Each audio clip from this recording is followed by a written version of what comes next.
Dejadme cambiar el paso para ir acercándonos a la política nacional con esa entrevista que hoy viene en la primera página del diario La Vanguardia a Santos Cerdán, que tiene este titular.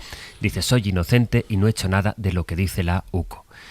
Le preguntan si no es extraño que Koldo García grabara toda clase de conversaciones. Y él responde: es muy extraño. No suena bien que grabara incluso su intimidad, es sospechoso. Y si, como él dice, no grabó, quiero saber quién o cómo se han generado estos audios.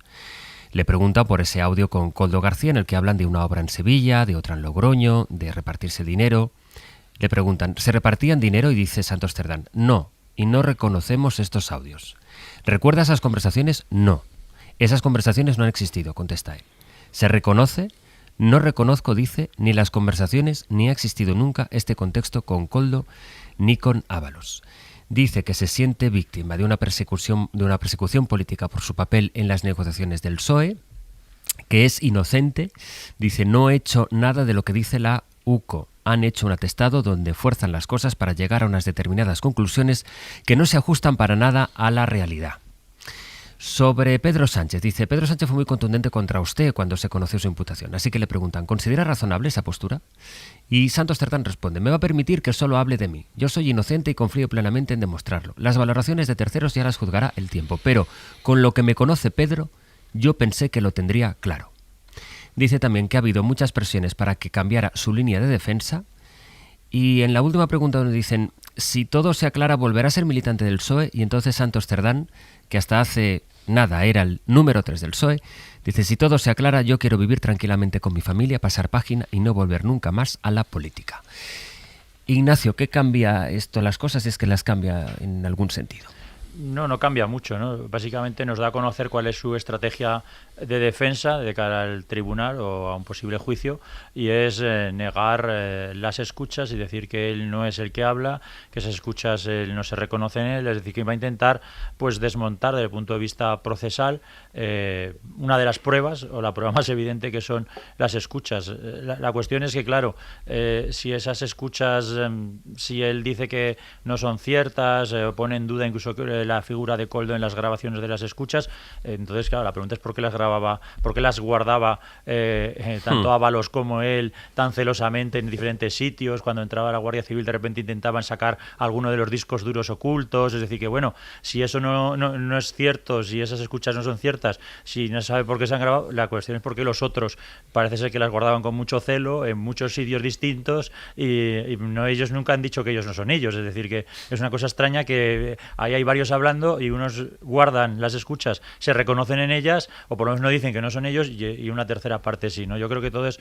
una estrategia de defensa jurídica y procesal. Él mismo lo dice, que se le ha presionado para que siguiera otra estrategia de defensa, y que insiste en esta, ¿no? Vamos a ver si le funciona o no. Yo tengo mis dudas, porque yo creo que básicamente cada vez que conocemos una nueva información, y seguramente aún faltan muchas cosas por saber, pues es bastante claro, ¿no? Porque ahí hay una empresa, Servinaval, en la que él parece ser que no se reconoce mucho, pero cada vez que conocemos la información, ahí ha estado contratado mucha gente próxima a él.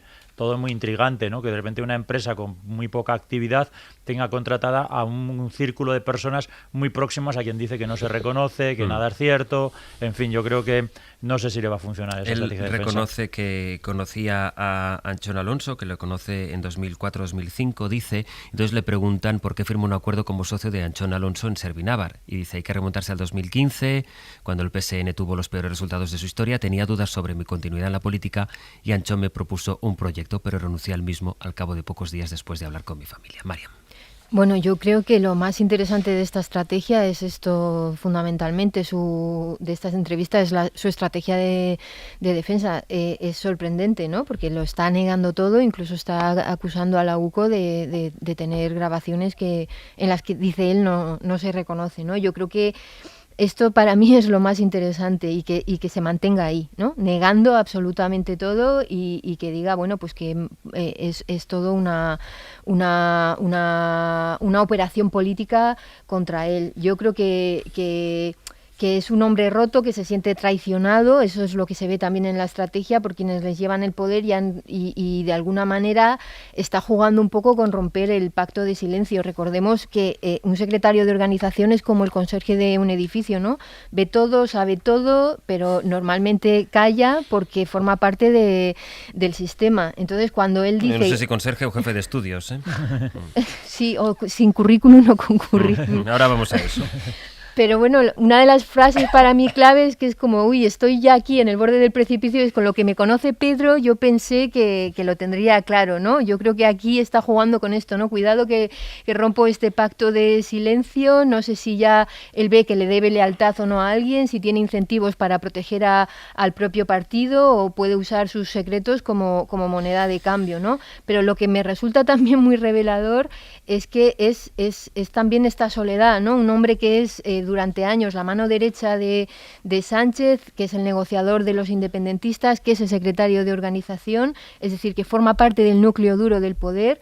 De repente, bueno, pues está ahí solo en la cárcel y esto también dice mucho de cómo funciona el poder, ¿no? No hay lealtades reales realmente en los partidos. Bueno, tú, Urquizu, lo tienes que saber mucho mejor que yo no tengo ni idea de cómo funciona internamente los partidos, pero quizá cuando eres útil, bueno, pues eres imprescindible, cuando eres tóxico, pues ahí te dejamos, ¿no? Pero yo creo que este aspecto psicológico es interesante. Guardans. Sí, no, la cárcel deja mucho tiempo que pensar, ¿no? O sea, da mucho tiempo para pensar y todo lo que hemos visto en este asunto de Ábalos, de Cerdán, hablaba mucho de impunidad, de la impunidad del poder, de la sensación de, bueno, puedo hacer lo que me dé la gana porque realmente no va a tener ningún efecto porque estoy cerca del poder y de repente te encuentras en la cárcel y pasa un día y pasa el segundo y pasa el tercero y no sabes exactamente lo que va a durar eso y efectivamente, claro, pues el elemento psicológico es esencial y es uno de los elementos, es decir, ya no debería serlo, con la ley en la mano no lo es, la prisión preventiva no está escrita para romperle el espinazo a nadie, pero se lo rompe y es así, y entonces efectivamente a partir de ahí hay estrategias de defensa que dicen, oiga, yo estoy solo, o sea, a mí no me está defendiendo el PSOE, no me va a defender nadie más, yo de aquí saldré solo y por tanto creo que esa entrevista pues se tiene que enmarcar en esa situación y todavía nos queda por ver. Es verdad que todavía Santos Cerdán, no sé si la imagen del conserje o del Rasputín, porque hay muchas, o sea, también es un pequeño Rasputín, un secretario de organización, ¿no? Alguien que está en el poder y que ha decidido listas electorales, que ha decidido favores, ha cobrado favores, es decir, bueno, pues ha estado, claro, ha tenido un poder inmenso en el Partido Socialista, ¿no?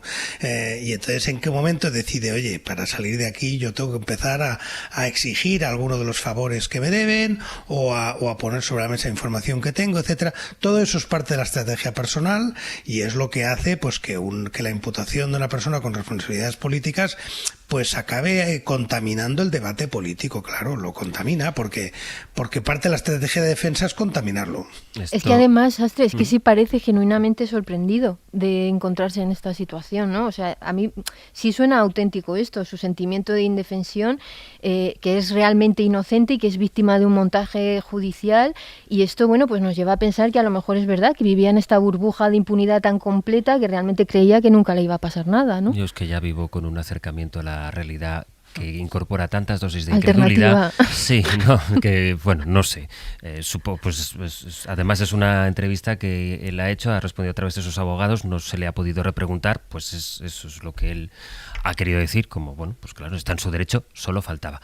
Y como es una noticia destacada que se va a incorporar a la política, seguro hoy habrá reacciones a esto, pues por eso he querido que la comentáramos. Aunque la política de momento estos días está en otra cosa que tú apuntabas antes, María, que son los currículums. David Junquera, buenos días. Hola, buenos días. Ayer contamos aquí el caso de Ana Millán, la número 3 del Partido Popular de Madrid, y se incorporó luego las explicaciones que le pide el PSOE al presidente del Senado, a Pedro Rollán, que son los últimos nombres que han aparecido en este episodio, en fin, que estamos viendo este verano, del curioso caso de los currículums menguantes.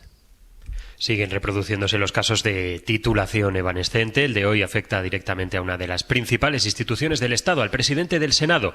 En sus tiempos de alcalde lucía una diplomatura en marketing y hasta 3 másteres que ahora ya no figuran en su biografía de senador, que solo glosa su carrera política. Esfumados los logros académicos de Pedro Rollán, el gobierno encuentra una grieta para atacar al PP.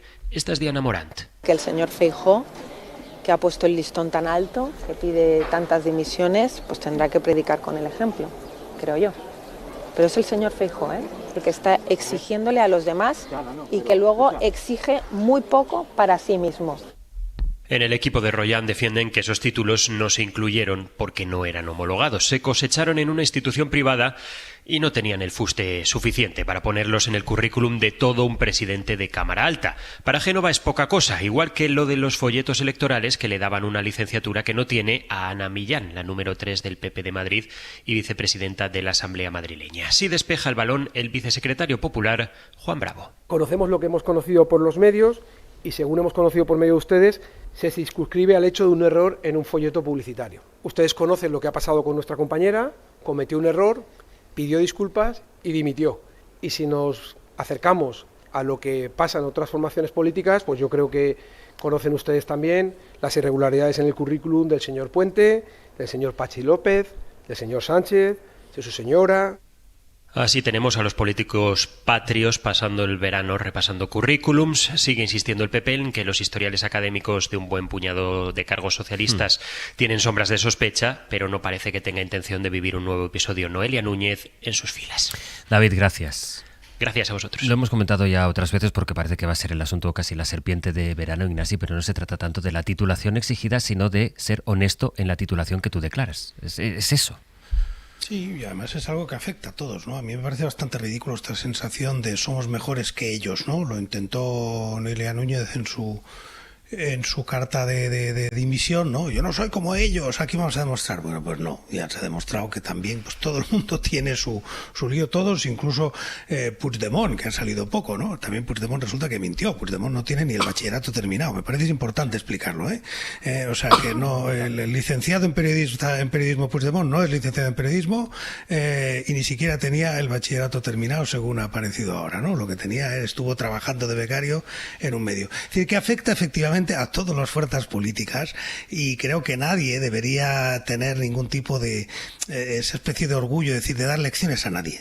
Yo creo que ante la ciudadanía esto es un espectáculo lamentable y ante esa parte de la ciudadanía que por fortuna es importante, que tiene estudios, que tiene trabajo, que ha podido progresar a base de mucho esfuerzo personal, ante esa parte de la ciudadanía esto que está ocurriendo es especialmente vergonzoso. Y por tanto a mí no me gusta. Y lo digo sí, claro, no me gusta el tono de la ministra Diana Morante en este tema, especialmente porque es la ministra de Universidades, y es quien debería velar especialmente por la reputación y la importancia de lo que tiene tener formación.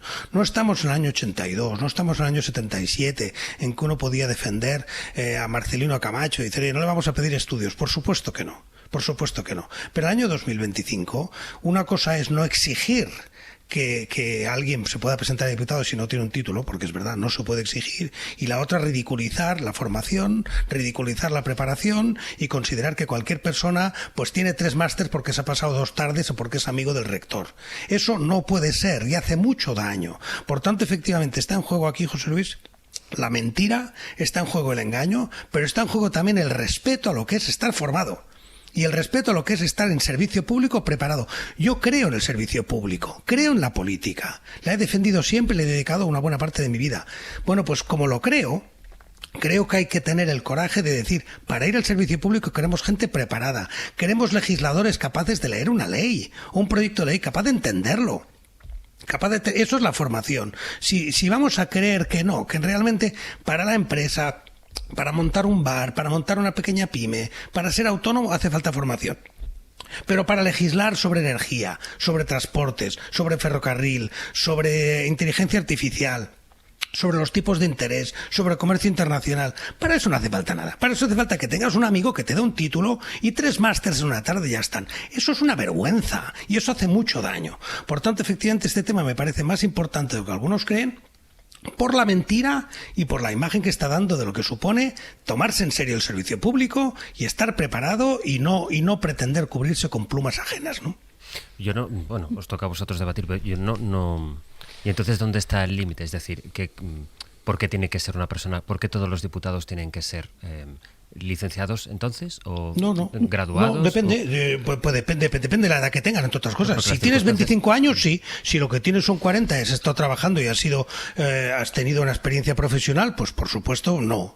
Pero si tienes 25 años y no has dado un palo al agua, al menos tráete un título académico, vete a tu casa. Urquizu, ¿tú cómo lo ves? Sí, yo coincido bastante con lo que dice Ignasi Guardán, pero me gustaría ahondar un poco en esto, ¿no? Creo que hay dos parámetros de análisis. El primero tiene que ver un poco con nuestra clase política, que es lo que está diciendo de la clase política. Bueno, yo ayer le decía a una persona en broma, un amigo, le decía, bueno, yo casi que se junten y que levante la mano el que tenga de verdad el título, así acabamos antes. Es decir, porque cada día conocemos a alguien nuevo que ha estado mintiendo, ¿no? O exagerando. A veces no es que hayan mentido, sino que han exagerado sobre lo que han hecho y pasaban por máster una cosa que, como decía, eran 2 tardes, ¿no? Y la reacción, además, es una de les pillan, es, bueno, sí, está bien, pero tú peor. Entonces ahondamos en esta cosa de la desafección ciudadana porque o mienten o cuando les pillan mintiendo, en algunos, la minoría dimite porque la mayoría lo que intenta es decir que el de enfrente es peor. Pero lo segundo, que es lo que está diciendo al final Ignasi Guardán, si a mí me interesa mucho es, estamos en el año 2025, no en 1980. En el año 1980 había mineros en España, había miles de mineros. En el año 2025 apenas hay mineros en España. Así que para que un minero llegue a diputado, primero tiene que haber mineros. Y yo que he tenido la suerte incluso de ver alguna de las últimas minas que ya están cerradas, las taquillas y los idiomas eran todo en polaco.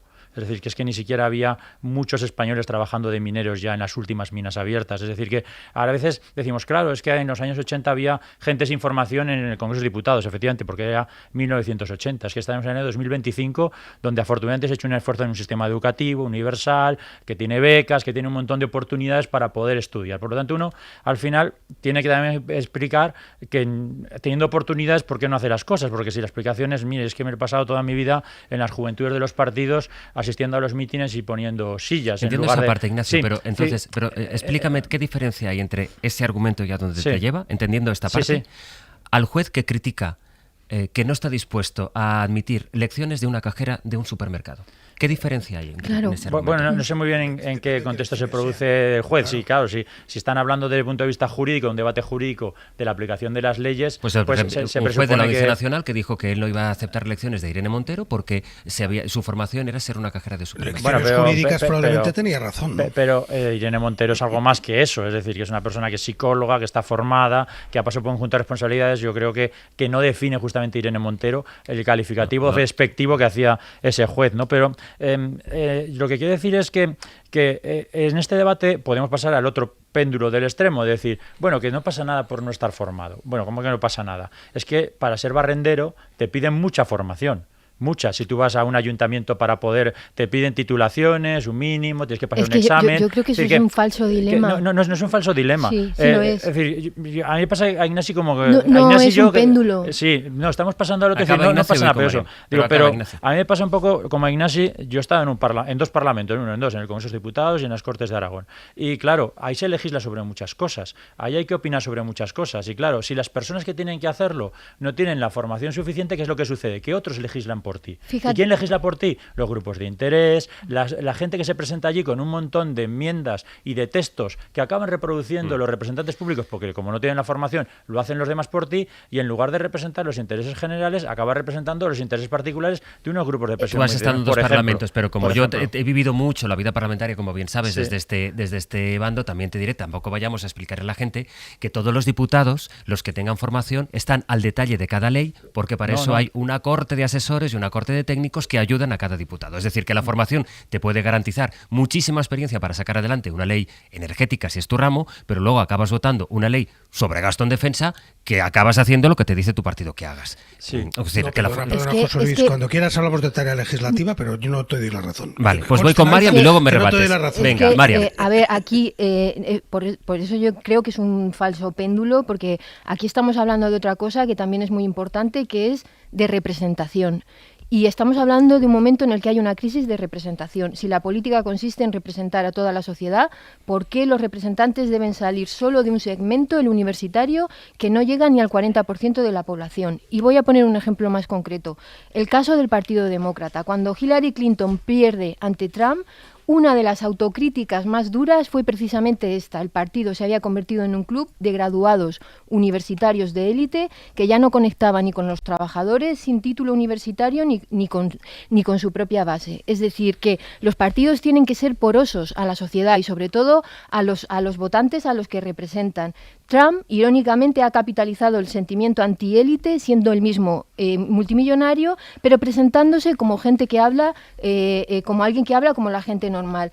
Y aquí viene la contradicción con el caso español, que estos líderes políticos no están mintiendo para ocultar que son élites universitarias, como se supone que es el problema que pasa, por ejemplo, en Estados Unidos, sino para fingir que lo son. Es decir, que esto sugiere que el problema es inverso, una sociedad que aún venera excesivamente estas credenciales académicas. Y la respuesta no es una cosa o la otra, sino entre conocimiento y las credenciales. Un electricista que ha montado una empresa puede saber más de economía real, de costes, de márgenes, de burocracia, que un economista que sale de un think tank y de ahí pasa al ministerio sin haber pisado nunca la calle. O una enfermera puede entender mejor lo que es el sistema sanitario que alguien que no ha puesto nunca una inyección. Entonces, el problema es que hemos convertido el título en un fetiche. Nos preguntamos qué sabes hacer, no nos preguntamos eso, sino qué papeles tienes. Y esto genera los efectos perversos que estamos viendo, que se excluye el talento sin credenciales y se incluye la incompetencia credencializada. Ignacio. A ver, una de las formas de llevar un debate, de cargarse un debate, es llevarlo a la caricatura.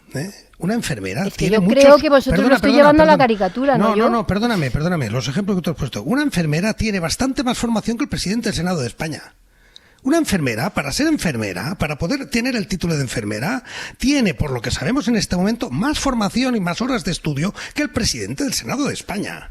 Un electricista que dirige una empresa durante un tiempo tiene que tener, si lo que tiene es una experiencia, no si dice que es electricista, pero si lleva unos años con una empresa de electricidad y tiene una pequeña empresa, un autónomo, lo que sea, pues efectivamente tiene gestión, tiene una experiencia de gestión, y esa gestión acreditada me parece espléndida. Aquí nadie está hablando de que el Parlamento se llene de profesores de universidad y de analistas de ciencia política. Eso nadie lo está planteando. No, nadie lo plantea, efectivamente.